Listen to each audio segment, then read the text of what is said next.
কি খবর? তোমার বাড়ি কোনে?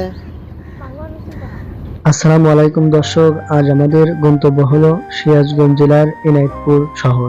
এনায়েতপুরের এই শহরটি হলো যমুনা নদীর তীরে অবস্থিত। 2000 সালে শাহজাদপুর উপজেলার 2টি ইউনিয়ন, চৌহালি উপজেলার 2টি ইউনিয়ন এবং বেলকুচি উপজেলার 1টি ইউনিয়ন মিলে গঠিত হয় এই এনায়েতপুর থানা। এই এনায়েতপুরে যমুনা নদী সংলগ্ন একটি বাঁধ রয়েছে।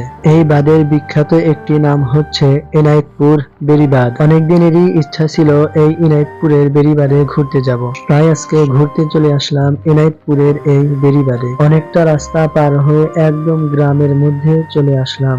এই গ্রাম অপূর্ব সৌন্দর্য এবং প্রাকৃতিক আবহাওয়া আমাকে মুগ্ধ করে তুলেছে। এনায়েতপুর শহরে যেতে হলে অনেক গ্রাম পথ পার দিতে হয়। এই গ্রাম পথ পার দিতে দিতে এক অপূর্ব অনুপ্রেরণা আমার মনে জায়গা করে নিয়েছে। বেড়িবাঁধ পাওয়ার আগে এক বিখ্যাত মসজিদের দেখা। এই মসজিদটি হলো বেলকুচিতে অবস্থিত। এই মসজিদের একটি নাম রয়েছে বাহেলা মসজিদ, যা বাংলাদেশে এক নামে পরিচিত। অনেক দূর দূরান্ত থেকে মুসলমান ভাইরা ছুটে চলে আসে এই মসজিদটি এক নজর দেখার জন্য।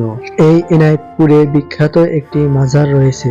এই মাজারটি হলো শাহ সুফিয়া ইউনুস আলী এনায়েতপুর বিখ্যাত ধর্মীয় নামে পরিচিত।